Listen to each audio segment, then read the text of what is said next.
So my name is Laura Melgarejo, and I work at Poder. Poder is a non-profit organization, and I'm here today not just to share our struggles as a community of colors or poor people, but also I want to invite everyone to participate in a couple of our activities. But the first thing I wanted to say to everyone is at Poder, we're part of the San Francisco Immigrant Legal and Education Network. What this means is that we provide free legal and education services for our immigrant community, and that's why we have been involved with the policy that Supervisor Campos has put at the Board of Supervisors to protect the right of our undocumented youth in San Francisco. So my intentions tonight was to come and learn about the group, the Familia here tonight, and also to ask people to, since we're working for the press and telling our stories without having the main press always saying the story in the way that they wanted to tell it. So our intention at Poder and our many organizations that are collaborating in this policy of this project is for us to be informed and not to be brainwashed, because that's sometimes what happens. We all like read the Chronicle, for instance, or we don't read the stories that we're supposed to be reading. So I'll just want to invite people to read what's up there, and if possible, provide comments. There's a lot of anti-immigrant sentiments in that community, and as our compañera was saying, we have to we've been facing this situation for a long time. But this is the time for all of us to come together and protect the rights of our youth. We know that they are the future, and also I agree that sometimes our youth are come into troubles. They tend to be or act in a situation that might not be right. So we all agree that our youth need rules and standards, but I don't think that denying our youth the right to have a due process it's right. So, and that's just one issue among many issues in our immigrant community and our communities of color or poor people.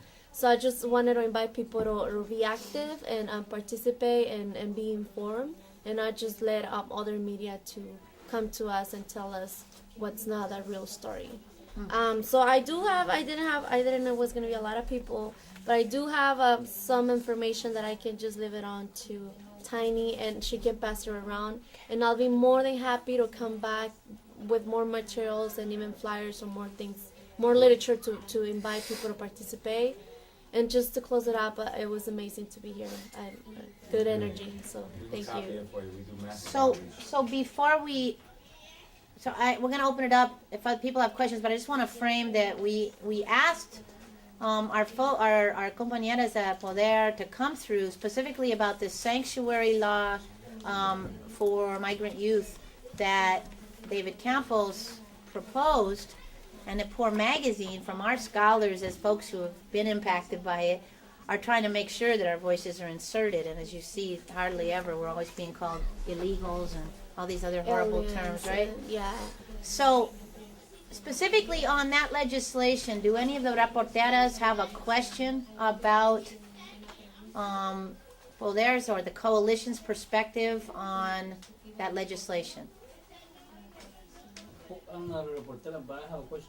Can you give more detail on the whole the law about the Santuary and how does it affecting the youth? Sure. I'm not really aware of the whole So I'm not sure on the history. I don't want to get into giving you wrong dates, but the ordinance was approved back in the 80s, and what it means is that we all have rights, regardless of our immigration status. We all have the right to go to a doctor and receive medical care, to go to school, apply for colleges or be educated.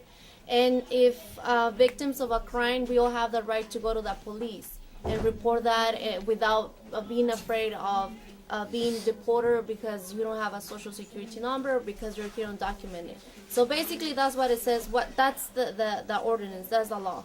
However, last year, because of a lot of, and let me just say one more thing. And because we have the right to go to these institutions without being asked for a social security number, that also means that none of the,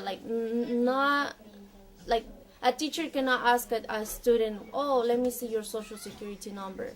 So, because these institutions are not supposed to collaborate with the immigration office, right, or the immigration the ICE right now that is called.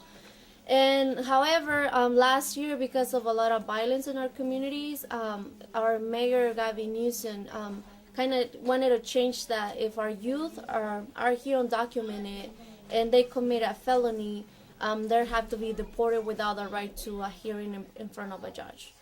And what is happening, the reality is that what is happening is a lot of our youth are just being detained. They're not being declared guilty yet. However, they're being booked and sent to ICE right away at the booking stage without the right of allowing letting them the permission to, the opportunity to go in front of a judge and present their cases. So, and unfortunately, a lot of our youth that are being detained by the police are being for minor things. It hasn't been a felony. It's been like an after-school fight. Police come, detain them, and send them to right away on the booking stage. They're referred to ICE, right? So our community has been fighting that this is not right. Regardless, once again, I do believe that our youth need standards and rules. But regardless of whatever issue that they or whatever situation that they got into it, they all have the right to go to the judge and have a hearing just as everybody else. So that's what we're fighting today in that community. We're fighting for our youth to have the right to a due process before they're being referred to ICE. And the reality too is that a lot of our youth that are in this situation they came to the United States when they were like babies. So a lot of them are being sent back home to, like, you name it, Mexico, Honduras, Guatemala, whatever, having no family out there, not speaking the language. And the issue has been a little bit controversial just because people think that it's illegal for San Francisco to protect the right of undocumented youth. However, when this policy was created, people who drafted are very sure that, and even law professors from several universities and institutions have come up to say that this is a legal document. It's not going to harm our city. Even if people want to sue our city, it's not going to be possible because it's well drafted. And the only thing that's going to be changing is that if a youth is found with a felony, is guilty with a felony, then that's the time when the police can actually call ICE and book them to be deported. But once again, a lot of are detained and right away booking stages sent to ICE without the right to a hearing. So it's a lot of details. Do you think that there's just general racial profiles going on and youth are being picked up for totally false causes? Definitely. Once again, I don't want to give any statistics because I don't have all that with me right now, and I just want to give random numbers. But from working with a lot of our lawyers in that community, most of the youth that are being detained is because of racial profiling, and once again, with minor situations like after-school fight or little things like that. Little detentions that were made by the police didn't have accusations of a crime or any other like dangerous situations. So it sounds to me like the majority, that's probably the case the majority of the time, and that the mainstream media is using the other cases that are less frequent to create like more of a hysteria in the media to sway public opinion. Right. So that's the stereotype, right? Because one youth did this horrible crime, then they're blaming all youth or immigrant undocumented youth being here as a criminals and doing all these illegal activities, and which is not the truth, but that's what most of the time that's what we see on the media, projected on the media.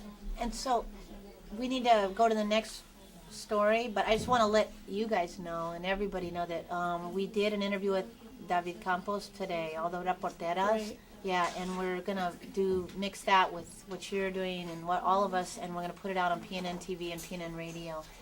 So it's gonna bump out. So everybody, give a round of applause. Yeah. Amazing.